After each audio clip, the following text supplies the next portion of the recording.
साफल्य उसी में है जिसमें देवताओं की बहुत बड़ी कृपा हो। तो सर्वप्रथम तो क्योंकि जल ही जीवन है, सब लोग गर्मी में कितने तड़प रहे थे कि महाराज इतनी कड़ी धूप होती है, कैसे जाएंगे यज्ञ का दर्शन करने के लिए, कैसे परिक्रमा करेंगे, कैसे कलश यात्राएं होंगी, क्योंकि बहुत भयंकर गर्मी थी। लेकिन भगवान ने इतनी बड़ी कृपा कर दी कि सब लोगों ने बढ़िया सुंदर से कलश यात्रा में सुंदर सा मौसम रहा और कलश यात्रा का भी आनंद लिया। तो ये सब शुभ अवसर बहुत ही कम लोगों को प्राप्त होते हैं। क्यों? जैसे हम किसी सत्कर्म करने के लिए जाते हैं, कोई सत्कार्य करने के लिए जाते हैं, भगवत कथा सुनने के लिए जाते हैं, या फिर कोई भी आयोजन करने के लिए जाते हैं ना, तो सबसे पहले दुख आता है, कष्ट आता है। जैसे इतना बड़ा आयोजन हो रहा था, बहुत विघ्न आए, लेकिन फिर भी ये आयोजन भगवत की कृपा से आज प्रारंभ हो गया। प्रातः कालीन पंचांग पूजन के साथ यज्ञ का शुभारंभ हुआ। सायंकालीन अनड़ी मंथन के द्वारा अग्निदेव को भी प्रकट किया गया। सब लोगों ने परिश्रम किया, लेकिन सबके हाथ से अग्नि प्रकट नहीं होती। लेकिन जिनके हाथ से अग्नि प्रकट होती है ना, समझ लो भगवान उसके ऊपर बहुत बड़ी कृपा की है। प्रेम से बोलो राधे राधे। बोले अग्निदेव भगवान की जय। क्योंकि अग्नि सर्वभक्षी है, चाहे उसमें जो भी डालोगे जलकर राख कर देगी। तो कर्म के साक्षी भी अग्निदेव ही है। क्यों? जब विवाह होता है ना, आप लोगों ने अनुभव भी किया होगा, तो किसको साक्षी मान करके 7 फेरे लगवाते हैं? बोलिए। जिनकी शादी हो गई होगी उनको पता होगा, हाथ उठाइए। अरे क्यों भाई, दूसरी शादी करने वाले हैं क्या? प्रेम से बोलो राधे। ये भी ध्यान रखना, यदि हाथ नहीं उठाओगे तो देवी जी आई होंगे तो घर पर जा करके फिर तो कहेंगे लो अभी भी मन की इच्छाएं शांत नहीं हुई है। इसलिए ध्यान में रखते हुए हाथ उठाइए। किन किन की शादी हो गई है? लगभग सबकी हो गई है। तो जब फेरे पड़ रहे होंगे तो किसको साक्षी मानते हैं? अग्निदेव को, कि मैं अग्निदेव को साक्षी मान करके ये फेरे लेता हूं कि जन्म जन्म साथ निभाऊंगा। तो कोई भी पूजन करते हैं तो सर्वप्रथम अग्नि को साक्षी मानते हैं, सूर्य देव को साक्षी मानते हैं। क्यों? क्योंकि सूर्य यदि अपने स्थान से 1 इंच भी आगे पीछे हो जाए ना, तो संसार जल करके राख हो जाएगा। और अग्नि भी थोड़ा सा अपनी ज्वालाओं को मंद गति से थोड़ा सा कभी कभी तीव्र गति को बढ़ा देने, तो भी वो ये नहीं देखेंगे ये पापी का घर था, ये बहुत बड़े धर्मात्मा का घर था, ऐसा कुछ नहीं, वो तो जलाती चली जाएंगी। तो ये अग्नि भी थोड़ी सी अपनी सीमा का उल्लंघन कर दे, सूर्यदेव भी अपनी सीमा से थोड़ा सा आगे पीछे हो जाए तो सारा माहौल गड़बड़ हो जाता है। इसीलिए इन दोनों को ही साक्षी मान करके प्रातःकालीन पूजन किया, सायंकालीन अग्नि को साक्षी मान करके हम लोगों ने यज्ञ का शुभारंभ भी किया। तो बहुत ही हम लोगों को सुंदर अवसर प्राप्त है सत्कर्म करने का, पुण्य करने का। क्योंकि कहीं कहीं कथा ही होती है तो यज्ञ नहीं हो पाता, कहीं यज्ञ होती है तो कथा नहीं हो पाती। तो सब चीज का संयोग एक जगह पे नहीं मिल पाता। लेकिन यहाँ का सौभाग्य देखो, अगरपुर का सौभाग्य देखो इस पंचायत का, कि बढ़िया सुंदर विष्णु महायज्ञ का भी आयोजन है। वैदिक ब्राह्मणों के द्वारा चतुर्वेद का मंत्रों का उच्चारण होता है, वैदिक विधियों के द्वारा पूजा भी होती है। और जैसा कि सायंकालीन सुंदर भजन संध्या का भी कार्यक्रम रखा गया है और सायंकालीन तो गोता लगाने का अवसर ही प्राप्त है। प्रेम से बोलो राधे राधे। लेकिन ऐसा शुभ अवसर प्राप्त होते भी अभी भी कुछ लोग घर में खर्राटे ले रहे हैं। क्यों? क्योंकि उनके अभी जो पाप है ना, उनको अभी रोकते हैं। कैसे? जैसे गंगा जी में गोता लगाने के लिए जाते हो ना, तो कोई कहता है ठंडी का मौसम है, गोता लगाओगे तबीयत गड़बड़ हो जाएगी। और इस दोपहर में जाकर के ये गोता लगाओगे तो भी काम गड़बड़ हो जाएगा। क्यों? उनके पाप जो है अभी रोक रहे। अरे अधम, अरे नीच, अरे दुष्ट, तू जाएगा अभी गंगा जी में गोता लगाएगा, तूने मुझे पाला है, पोसा है, इतना बड़ा किया, और जैसे ही तो गंगा जी में गोता लगाएगा तुरंत मेरा गोविंदाय नमो नमः हो जाएगा, मैं तो भाग जाऊंगा। यदा यदा हि यान्ति नरा हि जाह्नवी रुदन्ति पापानि वदन्ति अप्रियम् हरे कृतघ्ना नितराम अधम। अरे दुष्ट, अरे नीच, अरे अधम, तो अभी जाएगा अगरपुर में बढ़िया सुंदर सा यज्ञ हो रहा है, कथा हो रही है, वैदिक ब्राह्मणों का, संतों का दर्शन होगा। जैसे तू जाकर के यज्ञ की परिक्रमा करेगा, भगवत कथा सुनेगा, तेरे कर्णपुटों के माध्यम से गोविंद की कथा हृदय में प्रवेश करेगी।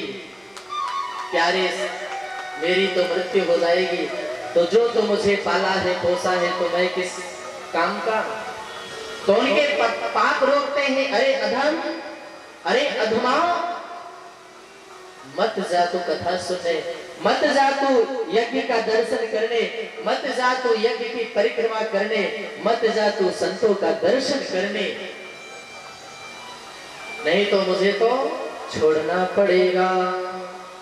तो बहुत सुंदर सा आप लोगों को अवसर प्राप्त है। यदि उत्तर वाहिनी गंगा में स्नान करने के लिए जाओ तो आपको यहाँ से 8 से 10 किलोमीटर दूर जाना पड़ेगा। लेकिन यदि भागवती गंगा में स्नान करना है तो आपको कहीं जाने की जरूरत नहीं, बस घर से निकलिए और पंडाल में आइए। आप उत्तर वाहिनी गंगा में गोता लगाओगे तो आपको डूबने का डर है कि कहीं डूब गया तो काम तमाम हो जाएगा। लेकिन यदि इस भागवती गंगा में डूबोगे प्यारे ना, तो जितना डूबोगे उतना और गोता लगाने का मन करेगा। प्रेम से बोलो राधे राधे। तो बहुत बढ़िया सुंदर सा शुभ अवसर प्राप्त है कि बहे सत्संग का दरिया, अरे मन चल रहा आवे। बहुत सुंदर सा अवसर प्राप्त है। मन चलो सुंदर सा भागवती गंगा में गोता लगा करके आते हैं। तो भाव के साथ आप लोग गुणगान करें भजन का और सुंदर सी मीठी मीठी तालियों की सेवा करेंगे। क्यों? क्योंकि जब जो ताली बजाता है ना, जानते हो क्या फायदा होता है? जो पाप आपके ऊपर आकर के बैठे थे ना अभी तक, जैसे ताली बजाओगे, जैसे ताली बजेगी, उसकी ध्वनि जैसे उनके शरीर से स्पर्श करेगी ना, तुरंत वो पाप उड़ करके जो ताली नहीं बजाता उसके ऊपर बैठ जाएंगे। इसलिए यदि चाहते हो पाप मेरे ऊपर ना बैठे तो प्रेम से दोनों हाथ उठा करके ताली बजाना पड़ेगा। प्रेम से बोलो कि बहे सत्संग का दरिया, बहे सत्संग का दरिया, अरे मन चले नहावे, बहे सत्संग का दरिया, अरे मन चले नहावे, बहे सत्संग का दरिया, अरे मन चले नहावे।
सेवा करिए। जाने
कर लो पार सागर से करा लो जिसका जी चाहे, लगा लो जिसे काजी चाहे सत्संग का दरिया हरे मन चलना कहे सत्संग का दरिया हरे मन जल नहावे मुझे ज्योति जो जीवन की मुझे ज्योति जो जीवन के हरे मन चल चलावे, हरे मन जल जलावे कहे सत्संग का दरिया हरे मन चलना कहे सत्संग का दरिया हरे मन जल नहावे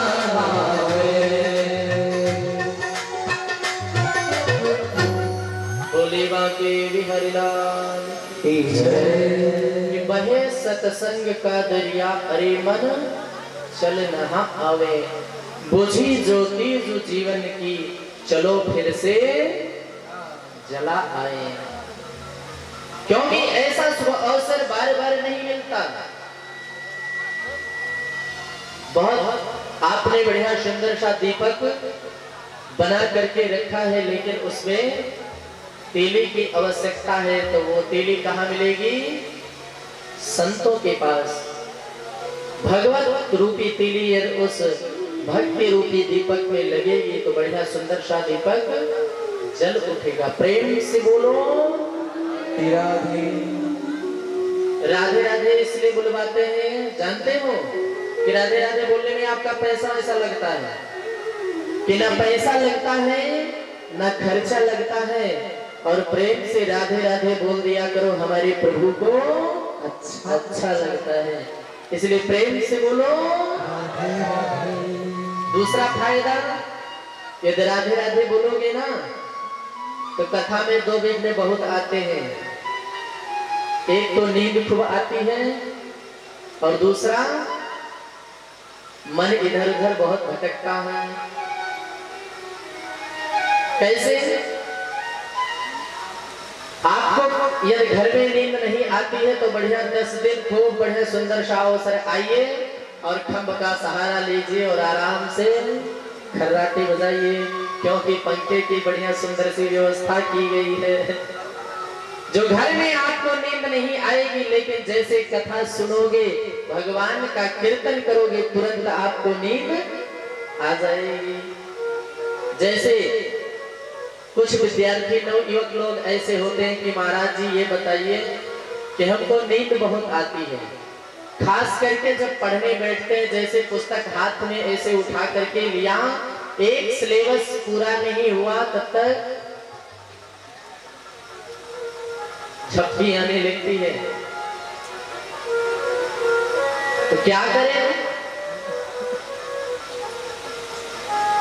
तो कहते हैं महाराज जब हमको झपकी आने लगती है ना, तो इस समय तो बढ़िया जियो फ्री चल ही रहा था, तुरंत मोबाइल उठा करके नेट ऑन जैसे करते हैं, तुरंत नींद भग जाती है। लेकिन जैसे किताब फिर उठाते हैं, तुरंत नींद आ जाती है। बहुत बड़ी बीमारी है। ठीक उसी प्रकार से महाराज कथा में जैसे बैठते हैं तुरंत नींद आती है, घर में बैठे रहे तो नींद नहीं आती। ऐसे ही महाराज एक जगह कथा करने गए थे, तो उनको उलझन की बीमारी थी, घर में उनको नींद नहीं आती, तो घर में एक टिकिया नींद की गोली लेते फिर भी नहीं सो पाते, 2-2, 3-3 लेनी पड़ जाती थी। लेकिन स्टार्टिंग से वो जैसे मतलब कथा शुरू होती, आ करके जैसे कथा में बैठते, खंभ का सहारा लेते, तुरंत नींद आ जाती। तो 7 दिन वो कथा में रोज आए और खूब चैन से सोए।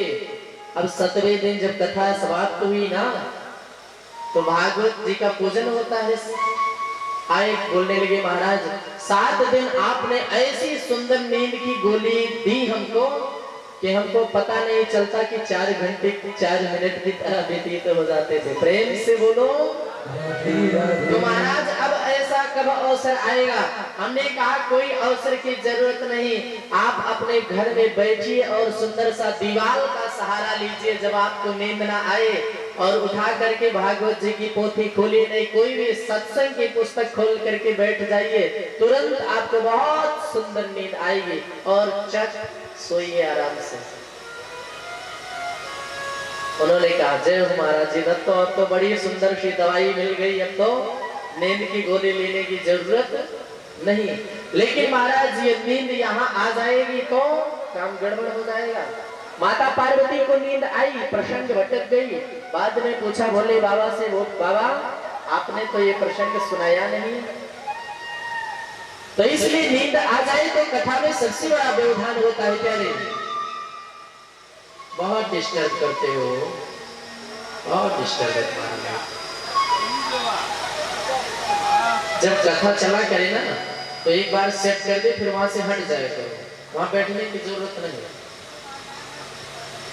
प्रेम से बोलो, श्री राधे, श्री राम, राम श्री राम। और नींद यदि कथा में आई तो भी ये मीठी कथा आपको बहुत खारी लगेगी। यहाँ तो बढ़िया सुंदर सा पांडाल भी बहुत बड़ा बना है, चारों तरफ से खुला ही है, तो और भी खतरनाक है। यदि कथा में नींद आई तो भी परेशानी है, और मन भी इधर उधर विषयों में भटक गया तो भी परेशानी है। कैसे? एक बार एक पंडित जी गए थे ग्रामीणांचल में कथा सुनाने के लिए। तो पहले इतना बड़ा व्यवस्था नहीं होती थी, एक सुंदर सा बीच में रख दिया तखत, चारों तरफ से लोग बैठ गए और कथा शुरू हो जाती। तो पंडित जी महाराज बढ़िया सुंदर सी कथा सुना रहे थे और जजमान भी उनके बगल में बैठे कथा सुन रहे थे। अब जजमान जो थे वो सेठ थे, दिन भर जाकर के बाजार में सौदा करते और शाम के टाइम में आकर के जब कथा सुनते तो रोज नींद आ जाती। अब बगल में बैठे हैं सेठ जी, नींद आ गई तो बहुत बड़ी घटना घट गई। एक दिन की बात है कि पंडित जी कथा सुना रहे थे, सेठ जी मन में बगल में बैठ गए। सेठ जी को नींद आई तो मनीराम तुरंत चल दिए सौदा करने के लिए। नींद आई कि मन तुरंत चला गया। कहां? व्यापार करते थे, दुकान करते थे बाजार में कपड़े का। तो कपड़े की दुकान में सेठ जी का मन चला गया।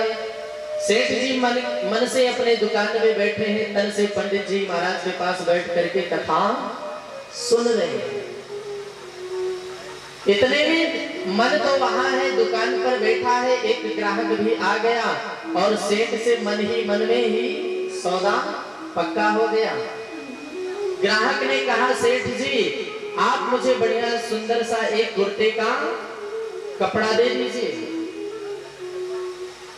सेठ जी ने बढ़िया सुंदर सा कॉटन का पीस निकाला, मीटर से तुरंत 2.5 मीटर कपड़ा नापा, काटने के लिए कैंची खोजने लगी। महाराज कैंची खोज रहे हैं लेकिन कैंची मिल नहीं रही दुकान में। फिर क्या करें सेठ? परेशान। मन से तो सौदा हो रहा है दुकान में, लेकिन तन से कहां बैठे हैं? पंडित जी महाराज के पास। तो पंडित जी महाराज बढ़िया सुंदर सा नीचे तो ऐसे धोती पहने थे और ऊपर से एक दुपट्टा ऐसे लपेटे थे। तो उनका दुपट्टा जो है नीचे थोड़ा तखत से लटक रहा था। अब मन तो वहां है लेकिन तन यहाँ है। पंडित जी का ही दुपट्टा हाथ में पकड़ लिया है सेठ ने और उस दुपट्टे को ही मीटर से नाप भी लिया। कैंची ढूंढ रहे मिल